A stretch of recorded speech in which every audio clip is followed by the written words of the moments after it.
So, Cherry, tell us a little bit about your history here in Tucson and some of the things you've done here. Okay, well, I'm excited about this interview for one thing. Juneteenth is a part of me. I'm from Texas and running around a little country town and enjoying Juneteenth because the most thing I liked about it was the food and family getting together, barbecuing, and everybody bringing their favorite dish. And that's one thing that when I moved out here, I thought I was going to miss. But when I got to Tucson and I started working for the city, we started having Juneteenth at Vista del Pueblo Recreation Center. It wasn't nothing like it was at home. When you leave home, it ain't nothing like that. But anyway, we started having basketball tournaments and talent shows and they even let us have a stage and where we can show our talents. We had people selling and giving stuff away. It was just beautiful, just like a big old picnic. When you're celebrating something like your freedom, you want to be free to do some good things, and we did. It was just like family hugging and kissing everybody, and not like the day where you can't do that. So I'm glad we had a chance to do that then. But anyway, Juneteenth mean to me family. Everybody was family. Everybody wasn't trying to outdo with their booth.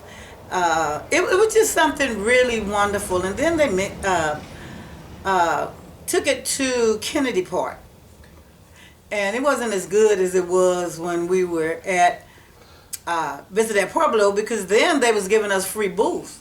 Then when we moved it out of Vista del Pueblo Park, that's a neighborhood, just a little surrounding neighborhood there with people that was like sisters and brothers.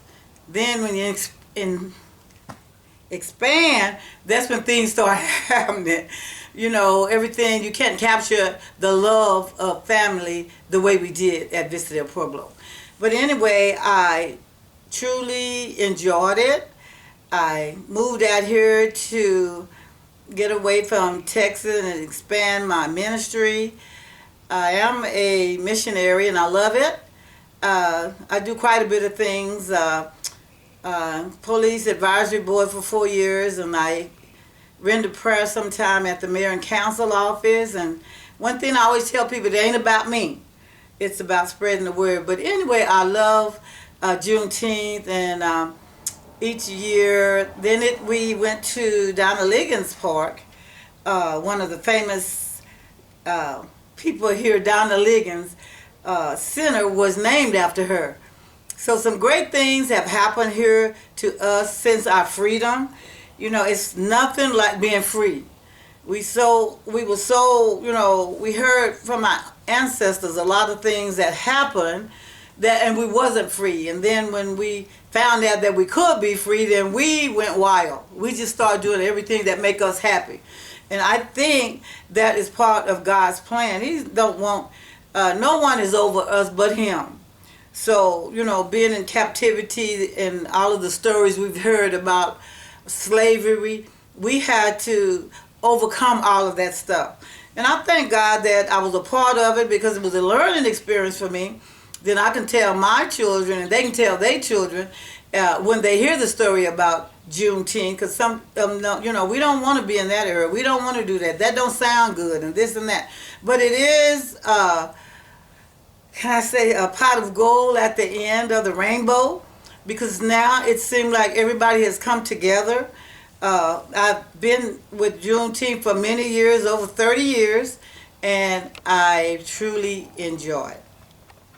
Excellent. So, if you could talk to some of the younger generation that really don't understand Juneteenth or know about Juneteenth, what would you advise them about the celebration? To keep an open mind about what Juneteenth is, and keep striving to be the best young people and leave a legacy for other young people.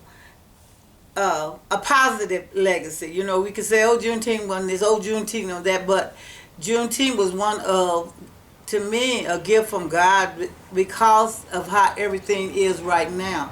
So if our children today could keep an open mind, going and know it's all about family.